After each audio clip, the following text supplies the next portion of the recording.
My uncle asked what I do now at my cousin's graduation dinner, fork halfway to my mouth, and the pause happens before I can stop it. 2 seconds, maybe three. Not because I don't have a job, because none of my four job titles feel true enough to say out loud at this table. He fills the silence for me before I can. Says his generation never needed 2 seconds to answer, they went straight to work. My aunt nods along. Someone brings up participation trophies, like I personally requested one back in 1999.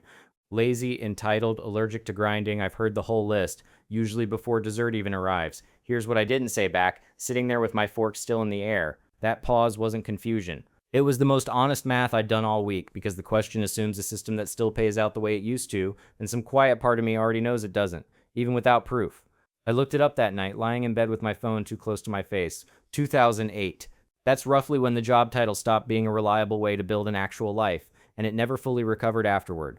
I wasn't even in middle school yet. I inherited the wreckage, not the memory of it. My uncle built his whole identity on that belt before it cracked, so he can't really see the damage. He's standing too close to it. I never got on it in the first place. That's not wisdom on my part.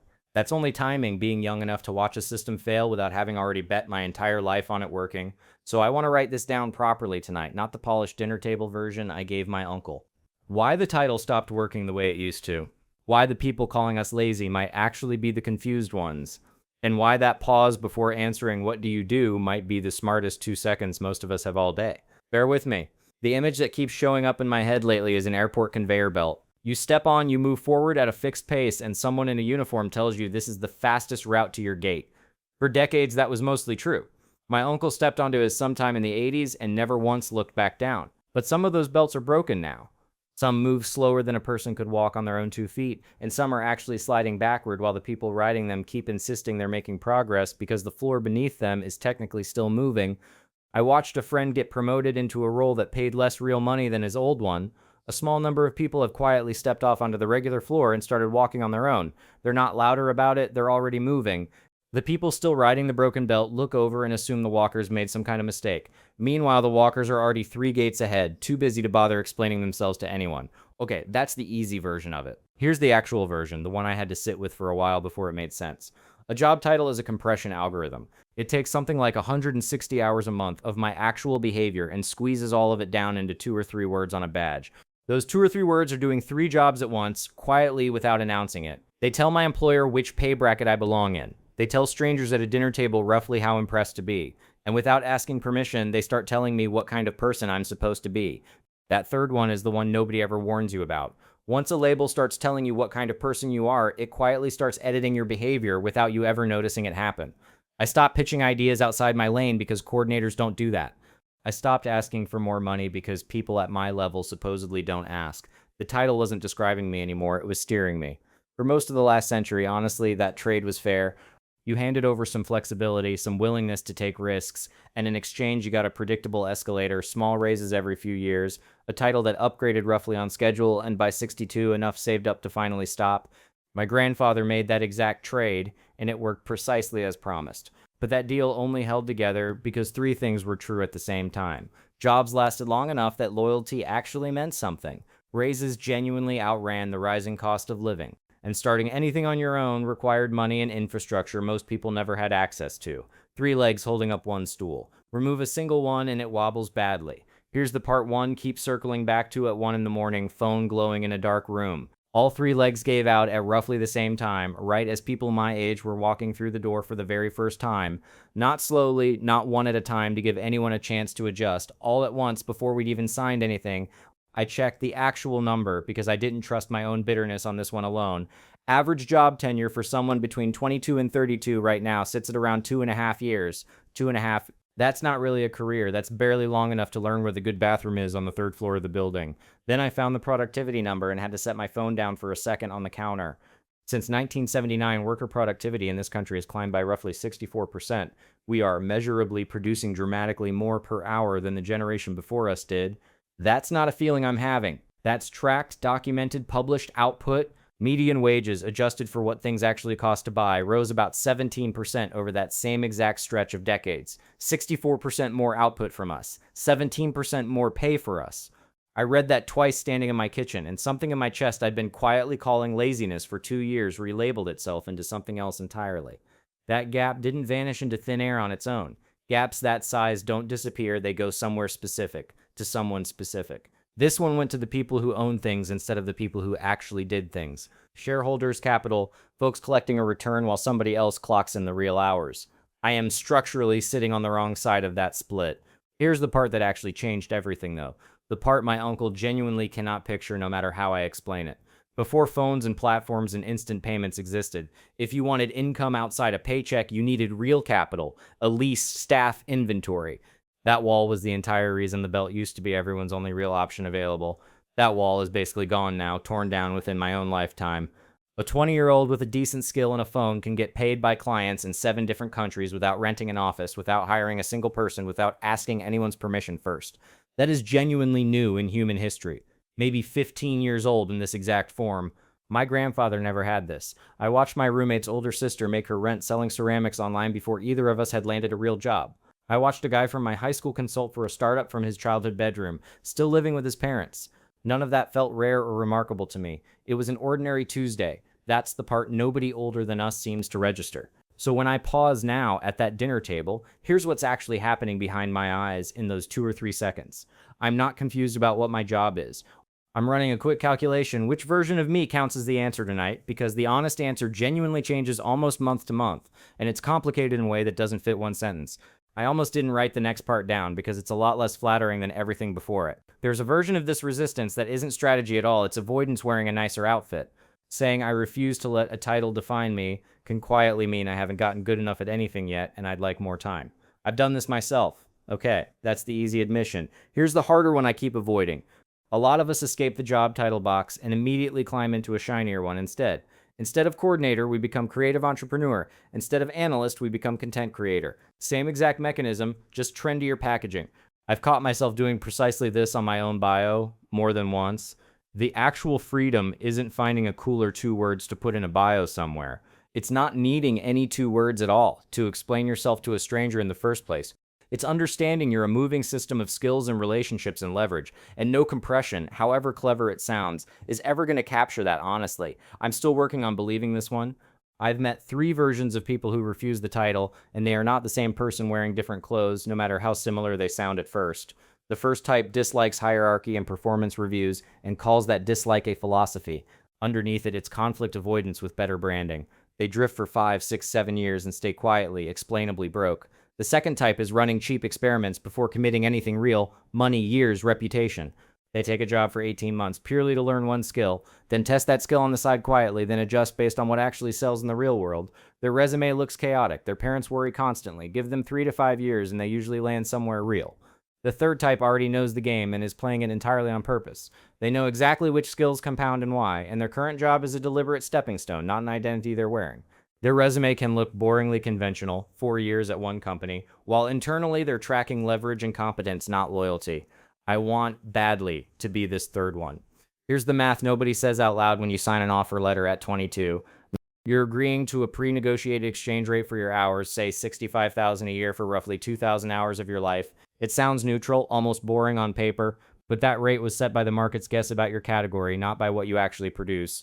Which means your paycheck is basically always running behind your actual value by something like 1 to 3 years, because that's roughly how long it takes the market to notice and adjust the number. You could double your real output tomorrow morning, and your rent would still be due on the old figure until someone above you eventually gets around to fixing it. This is the part 1 checked 6 times before I actually believed it.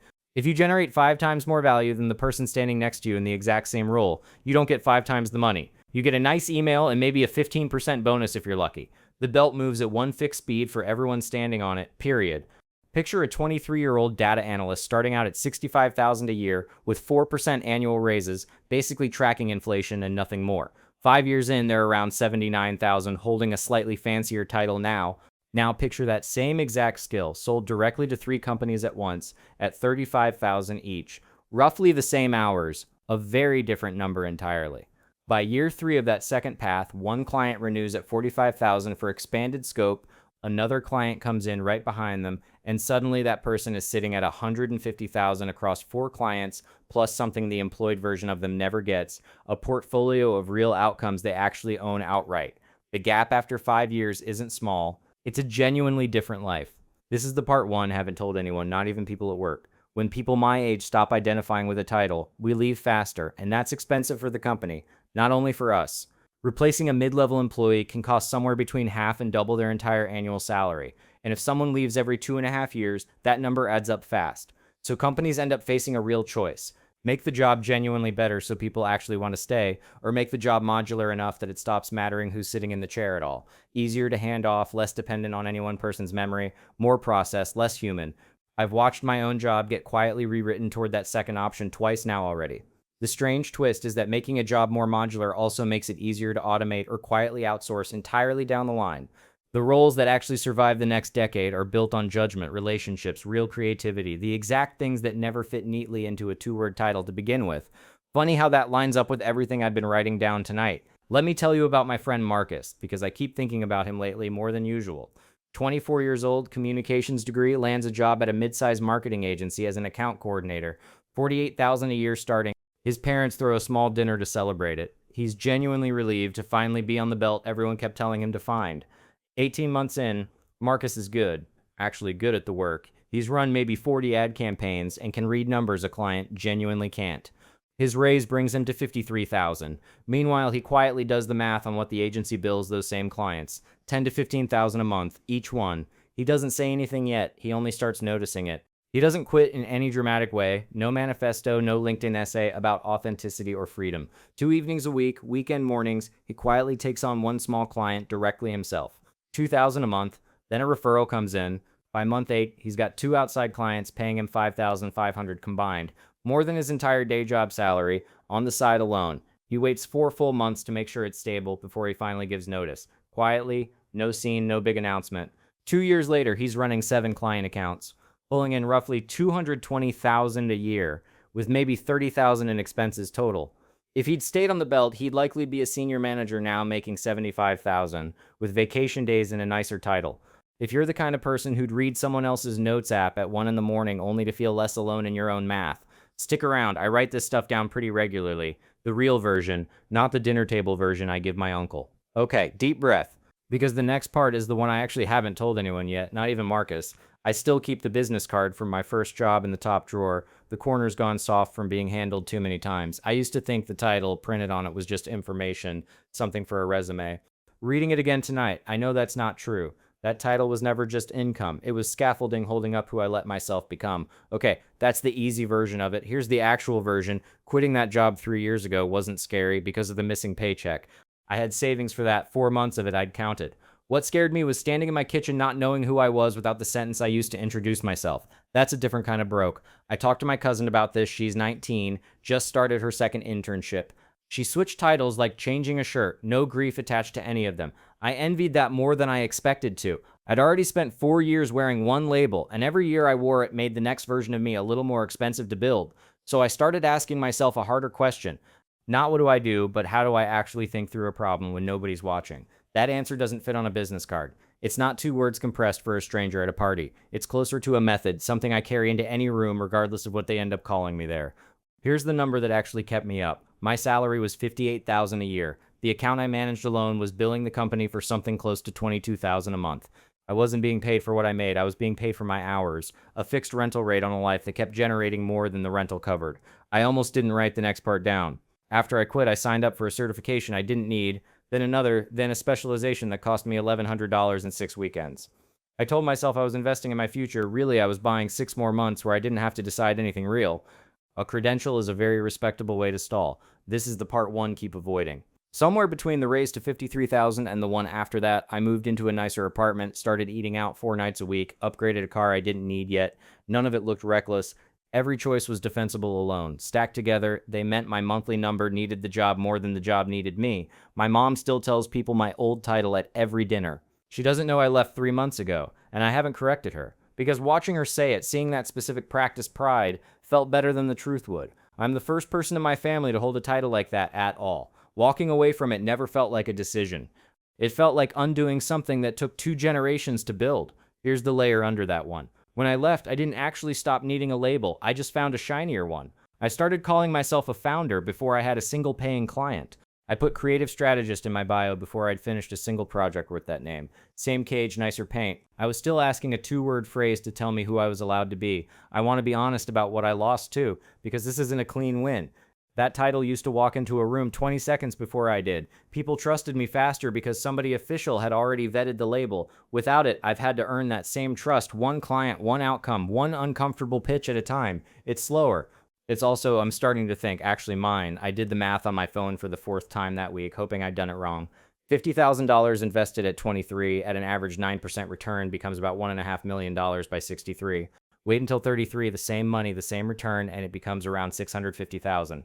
Same amount, 10 years of hesitation, $900,000 gone just for waiting. So here's where I actually land some nights, staring at the ceiling instead of sleeping. There are 3 ways this goes for people like me. 1, the whole system gets honest, and pay finally tracks output instead of politics.